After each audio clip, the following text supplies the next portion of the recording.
अलविदा आयशा खान अलविदा। Side window में जो तस्वीर आप देख रहे हैं वो आयशा खान साहिबा की आखिरी आराम गाह की तस्वीर है। बिल्कुल उन्हीं की तरह खामोश, वीरान, और एक फूल भी आपको दिखाई नहीं दे रहा। और ये कब्र है उनके वालिद के पहलू में, और बड़ी खामोशी से इनको यहाँ पर दफन कर दिया गया।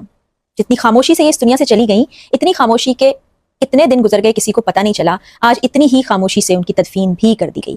तफसीलात क्या हैं, कौन सा कब्रिस्तान था, किसने तदफीन के फ़राइज़ सर अंजाम दिए, पोस्टमार्टम क्यों नहीं कराया गया, औलाद के आखिरी वक्त पर मौजूद थी, ये तमाम तफसीलात आपसे आज की वीडियो में शेयर करने जा रही हूँ। जब आखिरी वीडियो जो आप देख चुके हैं उसको रिकॉर्ड कर रही थी तो दोपहर का वक्त था, उस वक्त तक तदफीन नहीं हुई थी। अब जो तफसीलात सामने आ रही हैं उसके मुताबिक इनके बेटे पहुंचे पुलिस स्टेशन, जहां पर उनसे कहा गया कि कानूनी कार्रवाई को मुकम्मल किया जाए, लेकिन उन्होंने कहा कि हम पोस्टमार्टम नहीं कराना चाहते, तबई मौत है, इसलिए हम तदफीन के मरहले को तय करेंगे। लेटर पुलिस से ले लिया गया। उसके बाद ईदी सर्द खाने में इनकी बॉडी मौजूद थी, वहाँ से उनको ले जाया गया सखी हसन कब्रिस्तान में, जहाँ पर बड़ी खामोशी से उनकी तदफीन कर दी गई। जैसा कि आप तस्वीर में देख रहे हैं, लग ऐसा ही रहा है कि एक ही कब्र है, उसके एक हिस्से में आयशा खान की तदफीन कर दी गई, दूसरी जानिब आप उनके वालिद की कब्र देख रहे हैं, उनके बिल्कुल पहलू में है, और ईंटों के जरिए से उसको डिवाइड करके दो हिस्सों में तकसीम किया गया है।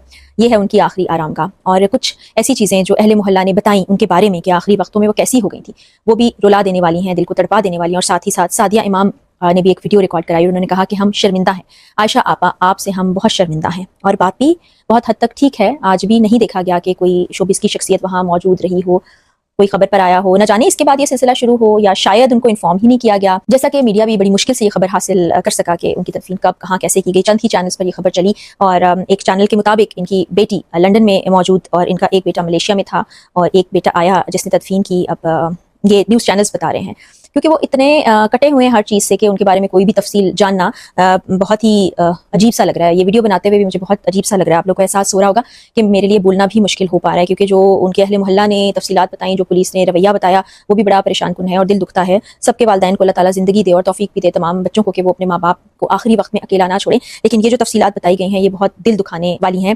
बताते हैं कि बड़ी जिंदा दिल खातून हुआ करती थी, बड़ी मिलनसार हुआ करती थी, बहुत लंबे अरसे से वो इसी बिल्डिंग में मुकीम थी, फिर बीच में कुछ अर्सा शिफ्ट हो गई, फिर दोबारा वापस आ गई। लेकिन कुछ अरसे से वो बिल्कुल एक मुख्तलिफ अंदाज में बिहेव करती थी, रोया भी करती थी और गिला शिकवा भी किया करती थी, परेशान भी रहा करती थी, तकलीफ में भी रहा करती थी।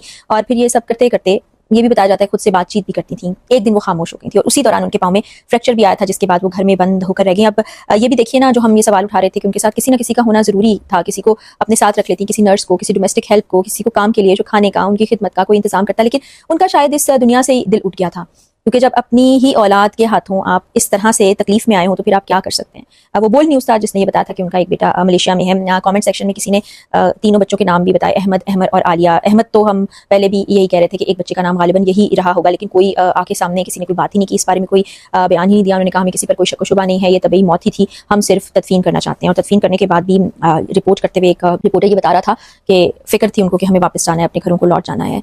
तो जो उनकी ज़िंदगी में इतना ज़्यादा मसरूफ़ रहे, मगन रहे कि उन्हें फ़िक्र ही नहीं थी कि वालदा किस हाल में है, तो अब उनके इस दुनिया से चले जाने के बाद क्या ही कर लेंगे और क्या ही हो जाएगा, उनको फ़र्क भी क्या पड़ेगा।